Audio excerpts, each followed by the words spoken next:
예수님은 이 땅에 평화를 주기 위해서 오셨지요. 이 땅이 참으로 평안하고 그곳에서 안녕을 누릴 수 있도록 그렇게 예수님께서는 이 땅을 찾아오셨습니다. 그리고 신약 성경을 보면은 신약 성경을 기록한 사도들, 신약 성경의 저자들이 늘 인사말로 앞에 다는 것도 마찬가지입니다. 제가 앞서 말씀드린 대로 은혜와 평강이 함께하기를 늘 소원하면서 인사말을 시작했음을 우리는 확인해 볼 수 있습니다. 그러나 우리는 어떻습니까? 우리는 예수님이 오신 것들도 믿고요. 그리고 신약 성경도 믿습니다. 그런데요, 우리의 삶 가운데는 여전히 근심거리가 있지 않습니까? 근심거리가 있고요. 그 근심거리로 말미암아 걱정하고 염려하게 되는 그런 연약함들이 우리에게 여전히 남아있는 것들을 볼 수가 있습니다. 그래서 우리는 예수님이 이런 평화를 주기 위해서 왔고 수많은 이들도 그거를 자신 있게 증거했는데 왜 내 삶 가운데는 여전히 이렇게 근심 걱정거리가 남아있고 그것들로 인하여서 염려하게 되는가, 그런 생각을 하게 되는데요. 우리의 현실에서 겪게 되는 이런 갈등들, 이것들, 이 평안과 근심을 우리 주님께서 어떻게 말씀하고 계시는지 오늘 말씀을 통해서 함께 살펴보도록 하겠습니다. 지난 시간에도 우리가 살펴봤다시피 이 요한복음 13장부터 17장까지는 예수님의 고별 강화, 마지막 이 이별하시기 전에 제자들에게 나누었던 말씀임을 여러분에게 알려드렸습니다. 마지막으로 전하시는 내용이 담겨져 있는데요. 예수님께서 그때 제자들 곁을 떠날 것이다, 그렇게 말씀을 하셨습니다. 그리고 제자들은 깊은 근심에 빠지게 되었는데요. 오늘 우리가 함께 읽은 이 요한복음 14장의 1절에 보면은 근심하는 그 모습들로 인하여서 예수님께서는 제자들에게 그러지 말라, 근심하지 말라 하는 것을 우리는 볼 수가 있습니다. 그리고 오늘 말씀에서도 다시 한 번 더 너희에게 평안을 주겠다라고 하시죠. 평안을 주겠으니 너희는 근심하지도 말고 두려워하지도 말라, 그렇게 이루고 계십니다. 이들이 이렇게 두려워했었던 그 이유, 이전에도 한번 다루었었는데요. 그 이유는 자기 생각, 자기 계획, 자기 이익, 이것들에 빠져 있었기 때문이다라고 하는 것을 여러분에게 말씀드렸습니다. 그런데 이들이 이런 생각을 하게 된 그 깊은 세계관이 있다라고 하는 것이죠. 그들에게 잘못 형성된 세계관이 있었다라고 하는 것입니다. 구약의 열왕기 상과 열왕기 하를 보면은 자주 나오는 문구가 있거든요. 어떤 문구냐면은 이스라엘을 회복하여, 이 문구가 너무나도 자주 나옵니다. 우리가 아시는 바와 같이 이 열왕기 상하는 어떤 내용을 다루고 있습니까? 그들이 하나님을 만홀히 여기고 하나님의 말씀을 따르지 않음으로 인하여서 북이스라엘이 망하고 남유다도 멸망하게 되는 길을 걷고 있는 그 모습 가운데에 안타까워하는 내용들이 다루어지고 있는 것이 바로 열왕기 상하다라고 하는 것이죠. 그러니 그들의 범죄함을 인하여서 망하고 있음들을 탓하고 있을 뿐만 아니라 또 어떤 내용이 나오고 있다라는 거죠. 그들이 회복되기를 간절히 소원하고 있음들을 볼 수 있다라고 하는 것입니다. 그런데 그들이 회복되는 그 모습은 어떤 모습이냐면은 전쟁을 통해서 그들의 땅이 빼앗기고 그들의 주권이 빼앗기고 포로로 끌려가지 않습니까? 그러니 그들이 회복되는 모습은 영토를 되찾고 다시 주권을 가지고서 이 땅 가운데에 다른 나라들 위에 군림하면서 살아가는 것, 그런 것들을 이들은 회복이다라고 생각을 한 것이죠. 이와 같은 세계관을 가지고 있었던 것입니다. 그래서 이 이스라엘 사람들은 메시아에 대한 생각 역시 마찬가지였다라고 하는 것이죠. 이스라엘 사람들은 지금도 마찬가지였다라고 하는 것입니다. 메시아가 오면요, 메시아가 권력을 가지고 왕자를 차지합니다. 그리고 그 메시아가 땅을 다시 회복하고 정복하고 그리고 주권을 가지게 되는 것들을 기대했다라고 하는 것이죠. 이 세상의 모든 나라보다도 더 높은 권세와 그 권력 위에 서게 되는 그 모습을 바랬던 것입니다. 예수님께서 부활하신 후에도 제자들은 이런 생각을 떨쳐버리지 못하고 있음을 우리는 볼 수가 있는데요. 사도행전 1장 6절에 보면은 이렇게 이야기하고 있습니다. 여러분 유인물을 통해서 확인해 보실 수 있습니다. 사도행전 1장 6절에도 보면은 그들이 모였을 때에 예수께 여쭈어 이르되 주께서 이스라엘 나라를 회복하심이 이때이니까니 이렇게 말씀하고 있다라고 하는 거죠. 십자가에 죽고 부활했음에도 불구하고 그들은 예수님의 그 죽음을 이기시는 능력을 보고서도 여전히 영토를 회복하고 권력을 가지게 되는 그런 모습으로의 회복을 기대하고 있었다라고 하는 것입니다. 그래서 근심에 빠질 수밖에 없었다라고 하는 거죠. 그래서 지금도 많은 분들이 신앙생활을 하면은 이런 기대를 하게 되는 경우들이 많습니다. 이전에 신앙생활을 하고 있지 않다가 이제 하나님을 믿게 되었습니다.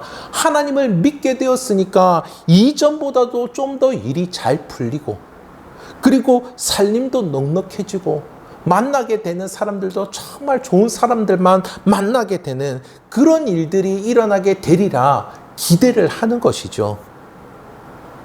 우리가 신앙생활을 또 열심히 하면서 기대하게 되는 것들 있지 않습니까? 신앙생활을 열심히 하면요, 뭔가 내 자산이 쑥쑥 늘어날 것만 같고 내가 남들 앞에 뭔가 떵떵거리는 그 모습들로 이렇게 서게 될 것 같고 또 내 자녀들이 뭔가 일을 이루는 그 모습으로 시험을 척척 붙고 막 진로가 착착 나가는 그런 모습을 기대하게 된다라고 하는 것이죠. 핑크빛 구름이 두둥실 떠다니는 그러한 것들을 기대한다라고 하는 것입니다. 그런데요, 실제로 우리가 경험하게 되는 것은 그거와는 너무 딴판인 것이죠. 그거와는 너무 딴판이기 때문에 우리는 헷갈려 하는 것입니다.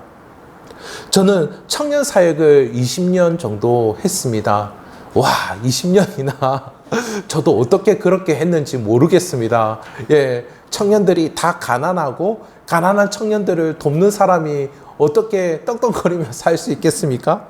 근데 20년을 여하튼 해온 것 같습니다. 여하튼 해왔습니다.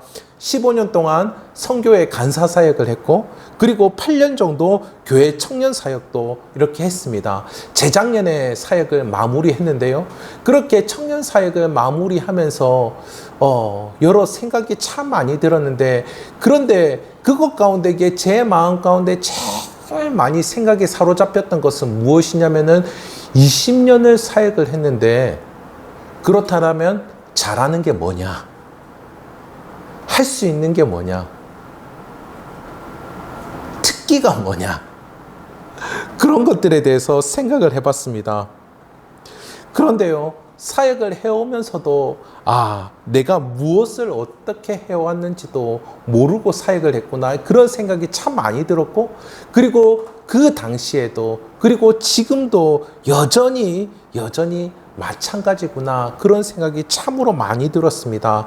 한 가지 일을 20년을 했으면은 어떻습니까? 뭔가 터득하는 것들이 많고 탁월하게 그 일을 수행해야 되지 않겠습니까?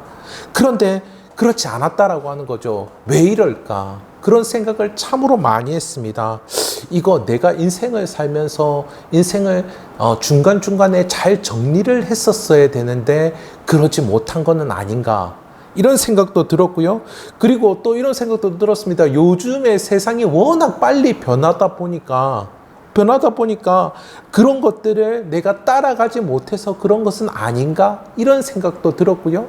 또 한편으로는 그 국가 정부가 막대한 돈을 쏟아부어도 청년 문제를 해결하지 못하는데 나약한 내가 뭐를 할 수 있나? 이런 생각도 들었습니다. 별 생각이 다 드는 겁니다. 그런데 저보다 연배가 조금 높으신 어떤 목사님의 책을 소개를 받았는데요. 그 책에 다른 목사님이 이 추천의 글을 써준 겁니다. 추천을 하는 건지 추천을 안 하는 건지 모를 만한 그런 내용으로 이야기가 시작되었는데요. 제가 한 단락만 읽어드리겠습니다. 솔직히 목사는 참 무능합니다. 사회 구조를 바꿀 능력도 없고 이 구조에서 밀려난 이들을 먹일 능력도 없습니다. 그런 의미에서 목사인 게 싫을 때가 참 많았습니다. 그리고 이 책도 무력합니다. 추천하는지 모르겠습니다. 이 책은 이 시대의 문제를 해결해 줄 강력한 힘이나 신비한 해결책을 말해주지 않습니다. 이 책의 저자는 저보다 더 오랫동안 사역하신 분이세요. 다만 현실 속에 사는 성도들을 향한 하나님의 위로와 마음을 전할 뿐입니다. 그리고 마지막에 이렇게 쓰시더라고요. 내일은 다를 거라고 기대하기 어려운 내 사랑하는 형제자매들, 그 사랑하는 형제자매들의 두 손에 꼭 들려주고 싶은 책입니다.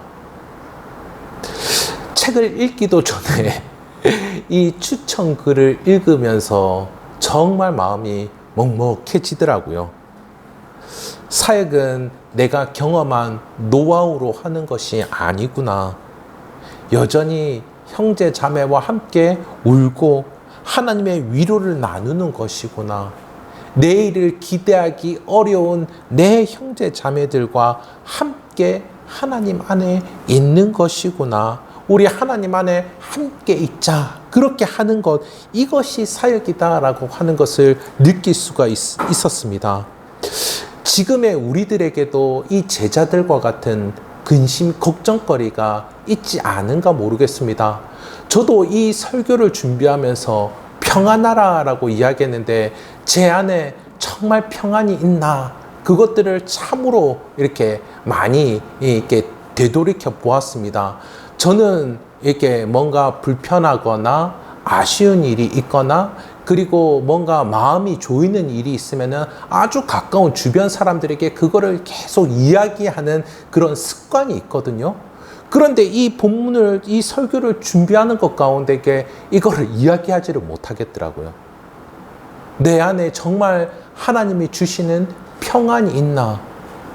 내 안에 여전히 교회가 1년이 되고 그리고 앞으로도 걸어갈 그 길들을 생각하면서 그 길들을 생각하면서 이전보다는 보다 나은 내일이어야 하는데 그런데 그 일들을 내가 기대하고 있지 못하는 상황 가운데 있지 않은가.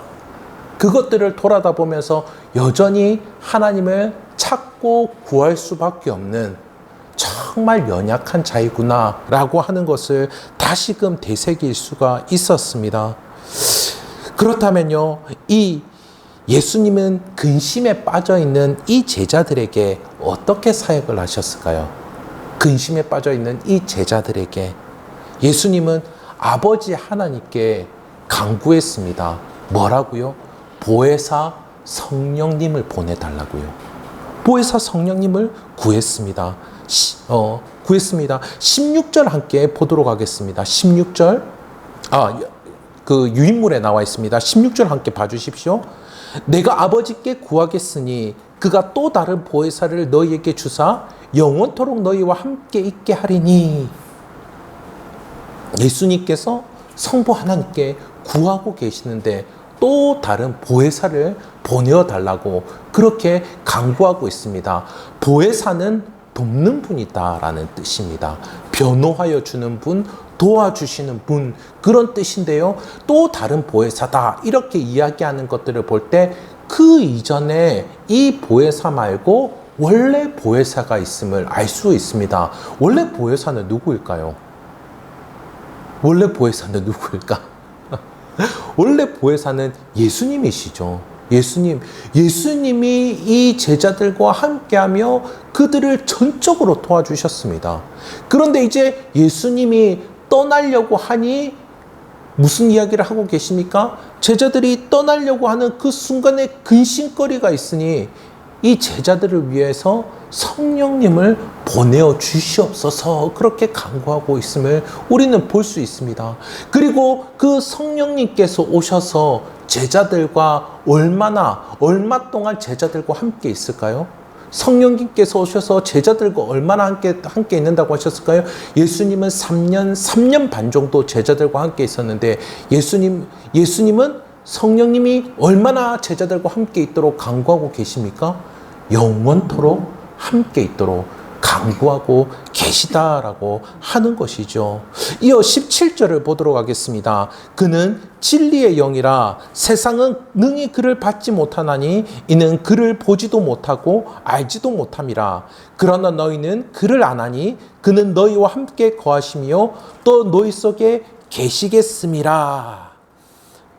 거짓된 세상은요, 참된 영이신 이 성령을 알지를 못합니다. 왜냐하면 거짓되기 때문이에요. 거짓으로 살려고 하기 때문에 참된 영이신, 진리의 영이신 성령과 함께 거하지를, 성령께서 그들 가운데에 거하지를 못하는 것입니다. 그래서요, 이 세상은 근심이 있을 때 절망의 나락에 떨어질 수밖에 없는 것입니다. 이 세상은요, 눈물 흘릴 일이 있을 때 그냥 계속해서 그 눈물을 흘리면서 좌절을 할 수밖에 없는 것이죠. 좌절한 그 자리에서 다독거리며 일으켜 세워줄 뿐이 없는 것입니다. 그러나 제자들은 알게 된다라고 하는 거죠. 제자들은 알게 됩니다. 성령님의 함께 하심이 곁에 있는 정도가 아니고요. 성령께서는 뗄래야 뗄 수 없을 정도로 이 제자들 속에 있음들을, 제자들이 우리와 함께하여 주셔서 이 성령님께서 나에게 가르쳐 주신 우리 주님의 가르침을 기억나게 하시고 우리 주님이 역사하신다라는 것들, 우리 주님의 역사를 친히 경험하게 해주시는 분이 바로 이 성령님이심을 그들의 마음속으로부터 확인하게 되는 이 놀라운 일들이 일어나게 된다라고 하는 것입니다. 성령님이 이렇게 내주하심으로 말미암아 어떻게 도우시고 계십니까? 오늘 말씀에 26절에서 우리 함께 읽었죠? 보혜사 곧 아버지께서 내 이름으로 보내실 성령, 그가 너에게 모든 것을 가르치시고 내가 너에게 말한 모든 것을 생각나게 하리라. 그렇게 말씀하고 계십니다. 이와 같이 역사하시는 그 성령님이 또 다른 보혜사로서 이 제자들과 함께 있는 것이죠. 그렇다면 원래 보혜사이신 예수님은 어떻게 하실까요? 원래 보혜사이신 예수님은 참으로 감동적인 구절인데요. 18절의 말씀입니다. 우리 다 함께 읽어보도록 하겠습니다. 내가 너희를 고아와 같이 버려두지 아니하고 너희에게로 오리라. 아멘. 제자들은 혼자가 아닌 것이죠. 제자들은 혼자가 아닙니다. 보혜사 대신 예수님께서 함께 하겠다 그렇게 이야기하십니다. 아니, 예수님 떠난다고 하지 않으셨습니까? 그럼 언제 어떻게 온다라고 하는 것입니까? 이런 생각이 들 수 있습니다. 예수님이 부활 승천하신 이후에 예수님은 어디에 가셨습니까? 예수님은 하나님 우편 보좌에 계신다라고 그렇게 이르셨습니다. 그렇다면 어떻게 제자와 함께하고 계시는 것입니까? 이것은 예수님의 재림을 이야기하는 것입니까? 지금은 그렇다면 성령님만 계시고 우리는 예수님을 저 멀리서만 바라보고 계십니까? 그것이 아니다라고 하는 것이죠. 성령께서 우리에게 내주에 계실 때 예수님은 우리와도 함께하고 계십니다. 어떻게요? 예수님은 예수님의 영으로 우리와 함께하고 계시는 것입니다. 예수님의 영으로 우리와 함께하고 계시는 것이죠. 예수님의 영으로. 그래서 우리의 마음 가운데 있는 것들을 하나님 우편 보좌에 계신 예수님께서 아시고 지금도 예수님은 신실하게 우리를 위해서 중보자로 계시는 것입니다. 보혜사로 계시는 것입니다. 결코 우리를 홀로 내버려 두지 아니하신다라고 하는 것이죠. 내 평생에 가는 길 순탄하여. 이 찬송가 여러분 너무 잘 아시지 않습니까? 호레이쇼 스페포드라는 분이 이것을 작시를 했는데요. 이 호레이쇼 스페포드라는 분은 아주 유능하신 분입니다. 은행원이었고요. 신학교도 나왔고요. 그 지역사회에서 아주 유력한 분이십니다. 그리고 그분은 그분이 다니는 교회에서도 아주 성실하게 무디 교회를 다녔는데 아주 성실하게 그 교회를 섬기셨던 그런 분이셨어요. 그분이 사는 곳과 있는 교회가 시카고였는데 당시 시카고에 대화재가 났다라고 합니다. 그래서 수많은 집들도 그리고 교회도 타버린 것이죠. 그런데 그때 연약했던 자신의 아내와 어린 아이들을 유럽으로 보내고 자신은 교회를 다시 재건하기 위해서 섬기고 있었습니다. 그러던 차에 이 아내와 아이들이 유럽으로 건너던 그 배가 그만 바다에 빠지고 만 것이죠. 그리고 그 아이들 4명을 바다에서 모두 잃었습니다. 얼마나 큰 슬픔입니까? 집을 잃은 것도 너무 큰 슬픔이고 자녀를 잃은 것도 얼마나 큰 슬픔이고 지금 이 교회도 내가 섬겨야 되는데 이 일이 무엇인가 너무나 힘들었던 것이죠. 그래서 망연자실해야 하는 아내를 데려오기 위해서 그가 유럽으로 가는 배를 탔습니다. 그 안에서 그는 계속해서 울부짖었지요. 울며 또 울며 하나님을 계속해서 찾았습니다. 그런데 칠흑 같은 어두운 가운데에 새벽 3시경에 그의 심령 가운데에 하나님의 평안이 툭 임한 것입니다. 하나님의 평안이 그의 심령 가운데 탁 임해서 그가 그때 이 하나님께 감사를 올려드리며 내 평생에 가는 길 순탄하여 이것을 작시를 한 것이죠. 하나님께서 나에게 이와 같은 온갖 역경 가운데서 근심 걱정거리 가운데서 나에게 평안을 주시는구나. 그런 고백이 지금도 수많은 이들의 입술 가운데에 찬양으로 고백되고 있음들을 우리는 확인해 볼 수가 있습니다. 이와 같은 일들이 일어나는 그 이유는 무엇입니까?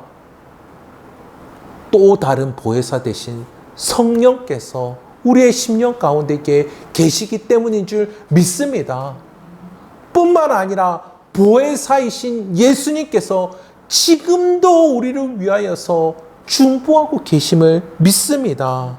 근심으로 짓눌린 우리의 심령 가운데 찾아오셔서 우리를 도와주시는 것이죠. 우리 주님께서 가르쳐 주신 그 사랑과 거룩의 삶을 살도록 해 주셨습니다. 이렇게 우리의 심령 가운데는 예수님과 성령님 이 두 분을 모실 수가 있습니다. 이 두 분을 모시고 살아간다라는 것, 이것이 우리에게 참으로 신기하고 묘하고 정말 헤아릴 수 없을 정도로 막측한 놀라운 일이 아닙니까? 정말 놀라운 일이 아닙니까? 그리하기에 우리의 심령 가운데에 평안이 임하게 될 줄 믿습니다. 오늘 말씀에서 특별히 성령께서 우리에게 가르쳐 주시고 우리에게 생각나게 하는 것이 있다라고 하는 거죠. 성령께서 우리로 하여금 경험하게 하여 주시고 느끼게 하시고 도와주시는 것이 있다라고 하는 것입니다. 그것은 우리 주님께서 주시는 평안을 알게 하시고 우리 주님이 주시는 그 평안이 이 세상의 어떤 근심거리보다 그 평안이 크시다라고 하는 것들을 우리로 하여금 경험케 해주신다라고 하는 것이죠. 27절을 보도록 하겠습니다. 평안을 너희에게 끼치노니 곧 나의 평안을 너희에게 주노라. 내가 너희에게 주는 것은 세상이 주는 것과 같지 아니하니라. 너희는 마음에 근심하지도 말고 두려워하지도 말라. 예, 아멘. 예, 우리 권사님이 같이 읽어주셨는데요. 우리 한 번 더 이 말씀 너무 귀하지 않습니까? 이 말씀 한 번 더 우리 다 같이 읽어보도록 하겠습니다. 평안을 너희에게 끼치노니 곧 나의 평안을 너희에게 주노라. 내가 너희에게 주는 것은 세상이 주는 것과 같지 아니하니라. 너희는 마음에 근심하지도 말고 두려워하지도 말라. 아멘. 여기서 나의 평안을 너에게 준다라고 말씀하고 있죠. 이것은 단지 예수님이 소유하신 평안을 말씀하고 있는 것이 아니고요. 예수님이 우리를 위해서 이루신 평안을 이야기하고 있는 것입니다. 예수님이 행하심으로 말미암아 이룩하게 된 그 놀라운 평안이 있다라고 하는 것이죠. 사람들은 어떻습니까? 사람들은 자기 이익을 위해서 살아갑니다. 그리고 그것을 위해서 계획을 가지고 있고요. 그리고 그 계획을 이룰 만한 방안들을 가지고 있습니다. 그렇게 계획하고 방식을 가지고 있고 이익을 위하는 그 삶을 살아가면서 다른 사람들과 척도 지고요.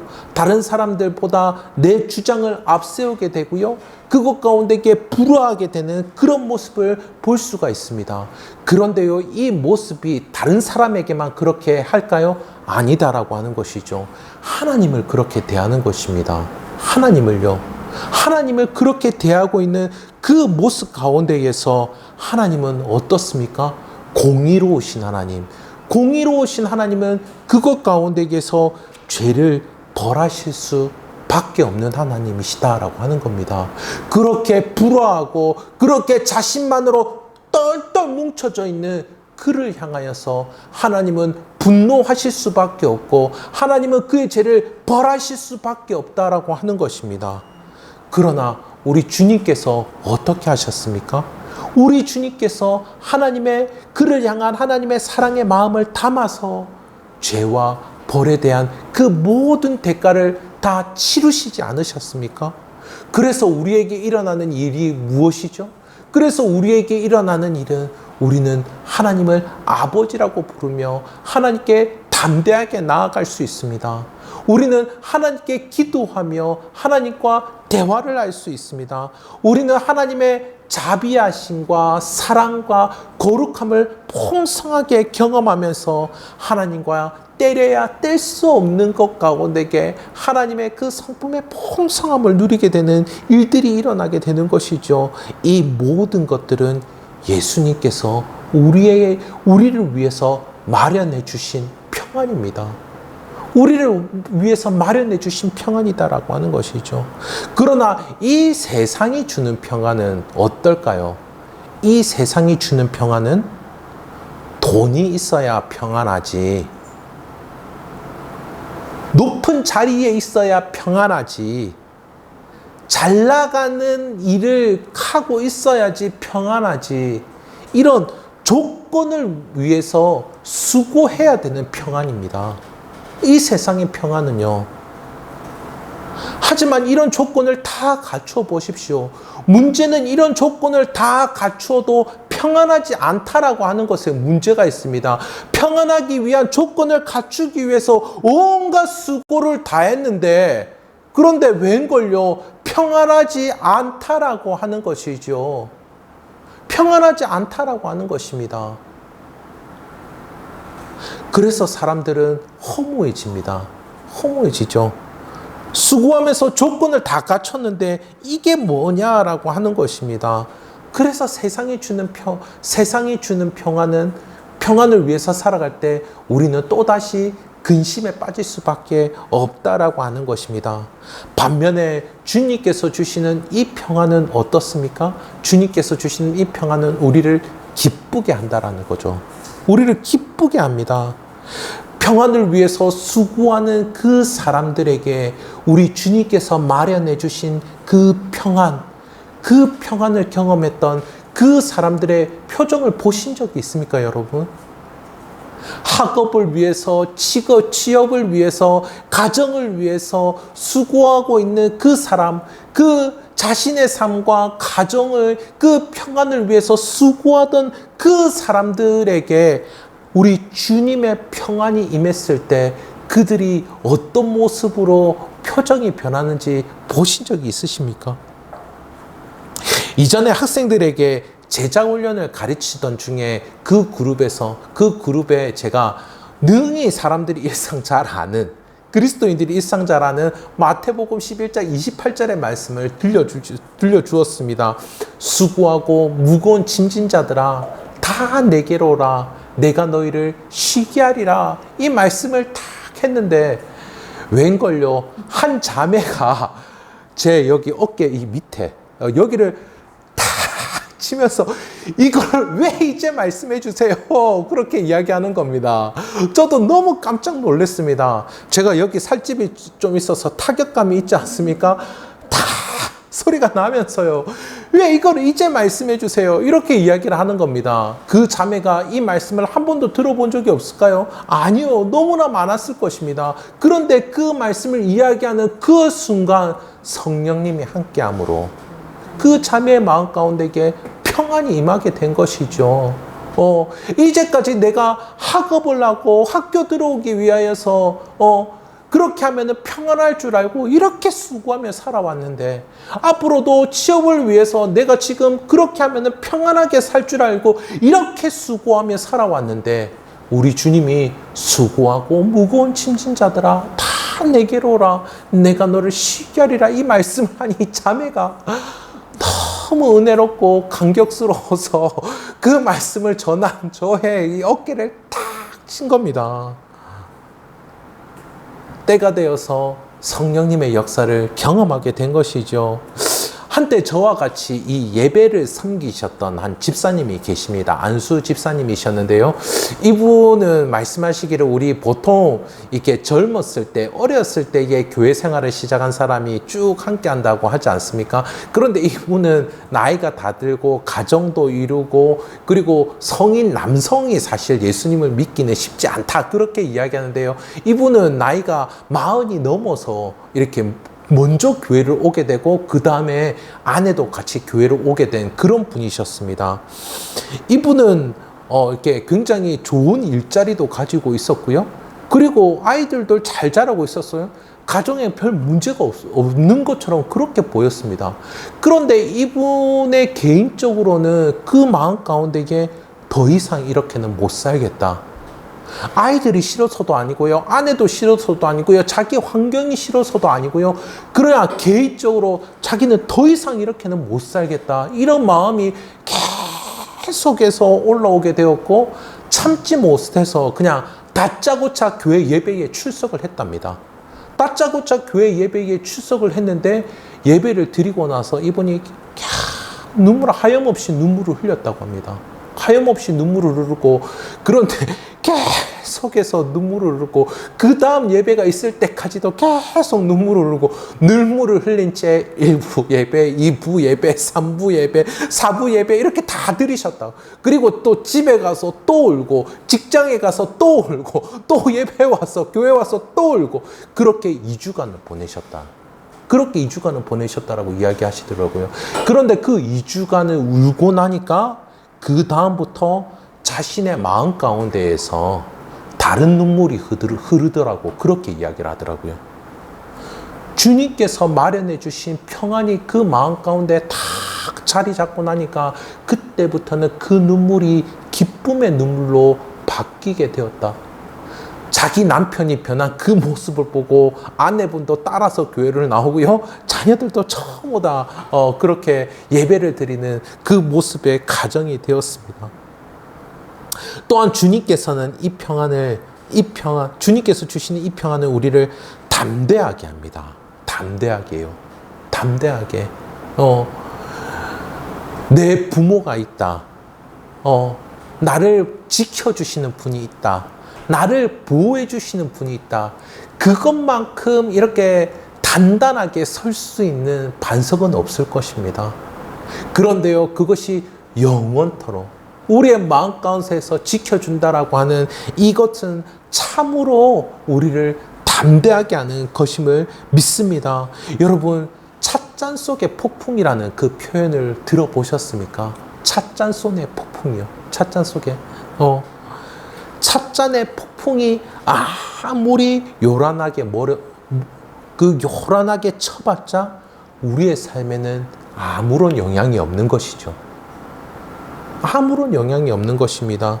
우리에게 근심거리가 없을 수가 없습니다. 그렇지 않습니까? 늘 근심거리가 다가오지만은 그러나 그와 같은 것들은 찻잔 속에 폭풍으로 남도록 그냥 찻잔 속에 그 안에만 폭풍으로 휘몰아치도록 하나님께서 이 모든 세계를 주관하고 계시고 다스리고 계시다라고 하는 것이죠.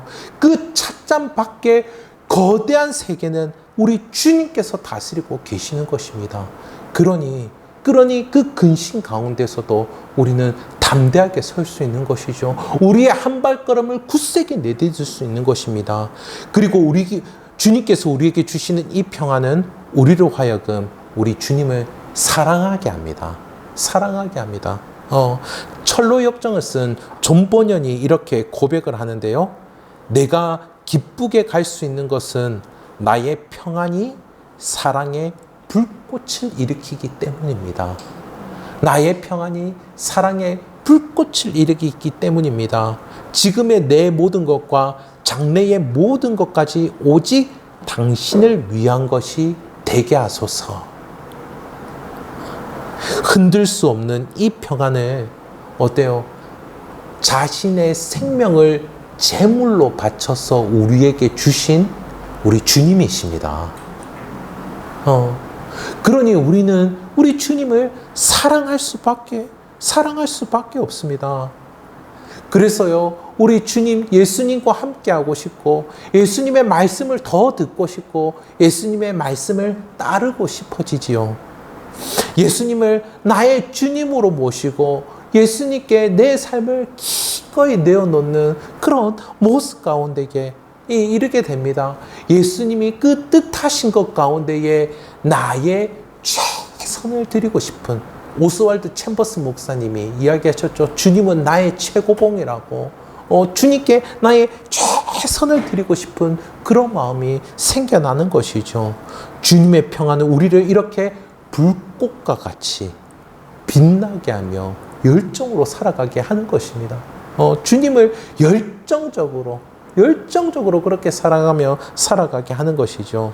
이렇게 우리 주님을 사랑할 때요, 하나님의 계획을 기뻐하는 일들이 일어나게 됩니다. 28절 보도록 하겠습니다. 내가 갔다가 너에게로 온다 하는 말을 너희가 들었나니 나를 사랑하였더라면 내가 아버지께로 감을 기뻐하였으리라. 아버지는 나보다 크심이라. 아멘.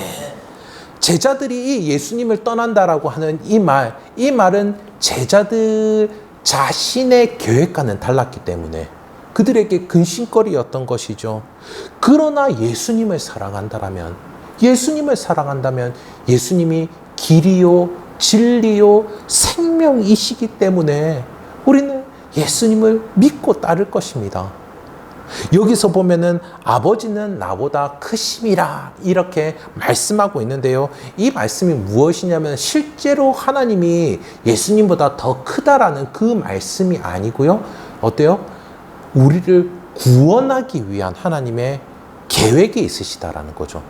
계획을 가지신 우리를 구원하기 위해서 계획을 가지신 그 하나님의 계획하심에 따라 예수님과 성령님이 순종함으로 우리의 구원을 이루고 지금도 우리가 구원받는 삶을 경험하며 살아갈 수 있도록 역사해 주시는 것입니다. 그렇게 해 주시는 것이죠. 그들을 제자들을 구원하시고 그들의 영생의 삶을 살게 하실 하나님의 계획입니다. 이들이 예수님을 사랑한다라면요, 그들을 향한 그 구원의 계획, 하나님의 구원의 계획을 기뻐할 수 없다라고 하는 것입니다. 그렇지만 우리는 여전히 우리의 삶 가운데 일어나는 근심거리들이 해결되지 않습니다. 왜 이렇게 관계에 어려움이 있을까? 왜 이렇게 일이 되지 않는 걸까? 왜 이렇게 갑자기 아픔이 찾아오는 걸까? 신앙생활을 열심히 해도 우리에게 이런 일들이 일어나게 된다라고 하는 것이죠. 우리는 이런 문제들을 욥기에서 볼 수 있습니다. 욥 어떻습니까? 욥은 참으로 신실한 사람이지 않습니까? 그런데 욥은 자신의 재산과 자신의 가족도 잃고 그리고 자신의 아내도 떠나고 몸도 아픕니다. 그리고 옆에 있는 친구들은 마음이 무너지는 말들만 골라 잡아서 다 하는 것들을 볼 수가 있습니다. 마지막에 하나님께서 욥에게 묻듯이 이야기를 하는데요. 너는 많은 일들을 너가 할 수 있는 것처럼 생각을 하는구나. 정작 네가 할 수 있다라고 하는 그 일들을 너가 할 수 있느냐 물으십니다. 네가 할 수 있다라고 하는 일들을 네가 할 수 있느냐 물으십니다. 그러니까 이 욥만이 아니고 사람이 그 일을 할 수 있느냐라고 물으시죠. 그리고 나서 응답하시기를 누가 천지 만물의 하나하나를 만들고 그 하나하나를 다 주관하고 계시는지를 보라 그렇게 이야기하십니다. 천지 창조의 그 손길을 보라. 그 천지 만물을 지키고 계시는 그 손길을 보라라고 말씀하십니다. 아무것도 없는 것에서 천지 만물을 다스리시고 지금도 다스리고 있는 그 역사를 확인해 보라라고 하는 것이죠. 욥으로 하여금 하나님의 창조 계획을 보게 하십니다. 창조 계획을 보게 하시죠. 욥으로 하여금 하나님이 만드시고 하나님이 만드셨기에 하나님이 다스리고 계시는구나 라는 것들을 믿게 하며 하나님께서 욥으로 하여금 평안하게 해주시는 것입니다. 평안하게 해주시는 것이죠. 마찬가지입니다. 오늘 본문의 제자들로 하여금 너희를 구원하겠다라고 하는 하나님의 구원 계획을 믿도록 하는 것이죠. 너가 좌절하고 있니? 너가 실망하고 있니? 너가 실패한 모습 가운데 살아가고 있니? 너가 오늘보다 내일이 더 좋을 것이다 라는 것을 기대할 수 없는 그런 모습 가운데 살고 있니? 아니야. 내가 내 아들을 통해 너를 구원했어. 그리고 지금도 구원의 역사를 성령님을 통하여서 경험하게 하고 있어. 그 이야기를 해주시는 것입니다. 하나님의 구원 계획 가운데에 평안하라 라고 말씀해 주시는 것이죠. 찻잔 속에는 계속 폭풍이 있을지 모르겠습니다. 그러나 하나님은 지금도 그리고 영원까지 우리를 구원하셨고 또 구원하시며 구원하실 것입니다. 성령 하나님은 구원의 은혜를 경험하게 해주실 것입니다. 믿고 평안하게 해주시죠. 말씀을 맺도록 하겠습니다. 우리 앞에 폭풍이 일어나는 찻잔을 바라보시기보다 하나님의 계획을 바라보시기를 간절히 소원합니다. 우리를 만드시고 우리의 삶을 일으켜 세워주실 구원의 역사로 함께 하시는 그 하나님의 계획을 바라보시기를 간절히 소원합니다. 믿는다라는 것은요, 내 생각의 동의가 아니고요, 내 운명을 의탁하는 것입니다. 하나님의 계획에 여러분의 몸을, 여러분의 인생을 담그십시오. 오히려 근심 걱정거리들을 통하여서 우리 주님을 찾고 성령님의 도우심 가운데에 살아가는 삶의 비결을 체득하실 수 있기를 간절히 소원합니다. 이 세상이 줄 수 없는 영원한 평안이 저와 성도님들의 삶 가운데에 가득하게 되시기를 우리 주님의 이름으로 축복합니다.